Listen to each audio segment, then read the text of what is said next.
जय माता की। आप सबका हमारे YouTube चैनल जय माता की में बहुत बहुत स्वागत है।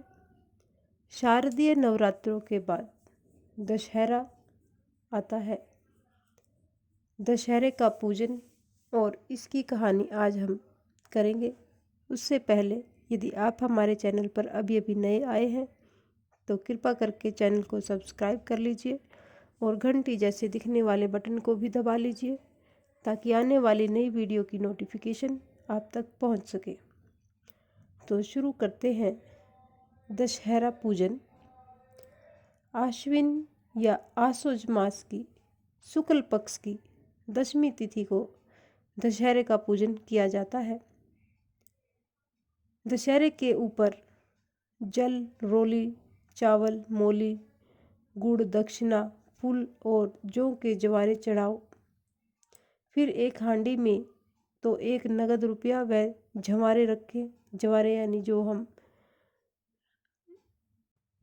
आश्विन या आसुज शुक्ल पक्ष की दशमी तिथि को दशहरा का पूजन किया जाता है और आटे से इसे मांडते हैं।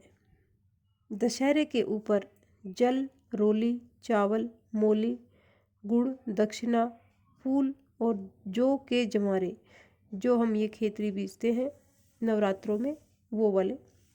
फिर एक हांडी में तो एक नगद रुपया व जवारे रखें।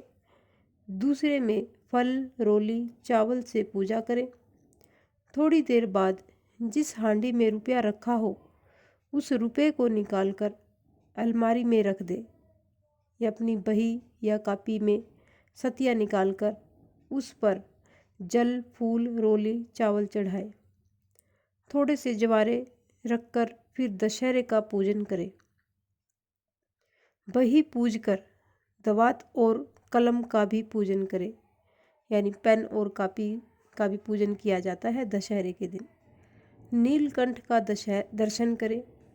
हलवे पूरी की रसोई बनाएं, ब्राह्मण को जिमाएं और दशहरे के दिन श्री रामचंद्र जी की व रामायण की पूजा करें और भोग लगाएं।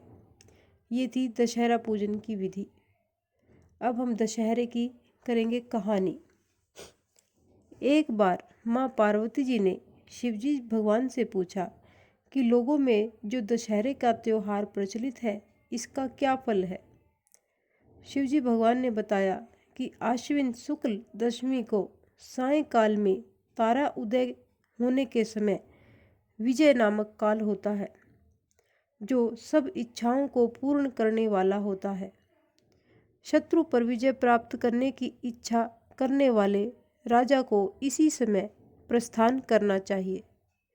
इस दिन यदि श्रवण नक्षत्र का योग हो तो और भी अधिक शुभ होता है।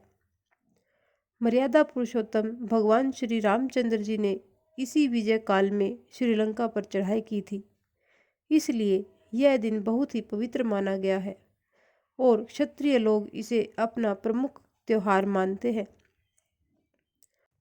शत्रु से युद्ध करने का प्रसंग न होने पर भी इस काल में राजाओं को अपनी सीमा का उल्लंघन अवश्य करना चाहिए। अपने तमाम दल बल को सुसज्जित करके पूर्व दिशा में जाकर शमी वृक्ष का पूजन करना चाहिए।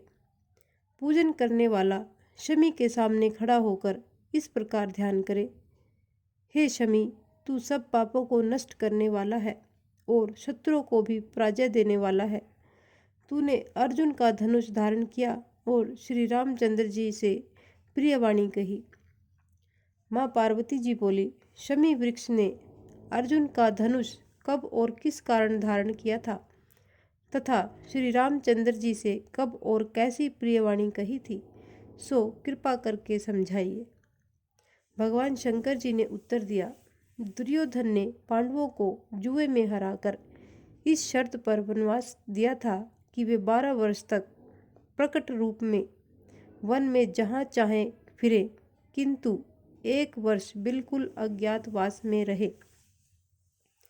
यदि इस वर्ष में उन्हें कोई पहचान लेगा तो उन्हें 12 वर्ष और भी वनवास भोगना पड़ेगा। उस अज्ञातवास के समय अर्जुन अपना धनुष बाण एक शमी वृक्ष पर रखकर राजा विराट के यहाँ ब्रह्मला के वेश में रह रहे थे। विराट के पुत्र कुमार ने गौ की रक्षा के लिए अर्जुन को अपने साथ लिया और अर्जुन ने शमी के वृक्ष पर से अपने हथियार उठाकर शत्रुओं पर विजय प्राप्त की थी। शमी वृक्ष ने अर्जुन के हथियारों की रक्षा की थी। विजयदशमी के दिन श्री रामचंद्र जी लंका पर चढ़ाई करने के लिए प्रस्थान करने के समय शमी वृक्ष से कहा था कि आपकी विजय होगी, इसलिए विजय काल में शमी वृक्ष की पूजा अवश्य करनी चाहिए। एक बार राजा युधिष्ठिर के पूछने पर श्री कृष्ण जी ने भी उन्हें बतलाया था कि राजन, विजयदशमी के दिन राजा को स्वयं अलंकृत होकर अपने दासों और हाथी घोड़ों पर श्रृंगार करना चाहिए, हाथी घोड़ों का श्रृंगार करना चाहिए तथा बाजे गाजे के साथ मंगलाचार करना चाहिए। उसे उस दिन अपने पुरोहित को साथ लेकर पूर्व दिशा में प्रस्थान करके अपनी सीमा से बाहर जाना चाहिए और वहाँ पर वास्तु पूजा करके अष्ट दिग्पालों तथा पार्थ देवता की वैदिक मंत्रों से पूजा करनी चाहिए। शत्रु की मूर्ति अथवा पुतला बनाकर उसकी छाती में बाण लगाएं और पुरोहित वेद मंत्रों का उच्चारण करे। ब्राह्मणों की पूजा करके हाथी, घोड़ा, अस्त्र शस्त्र आदि का निरीक्षण करना चाहिए। यह सब क्रिया सीमांत में करके अपने महल में वापस लौट आना चाहिए। जो राजा इस विधि से पूजा करता है वह सदा अपने शत्रुओं पर विजय प्राप्त करता है। इस प्रकार यह विजयदशमी की कथा यहाँ पर संपन्न होती है। जय माता की। इस प्रकार की और भी अन्य धार्मिक रोचक कथा कहानियों को सुनने के लिए हमारे चैनल को लाइक करें, सब्सक्राइब करें और अपने सभी मित्रजनों में इसको शेयर करें। धन्यवाद।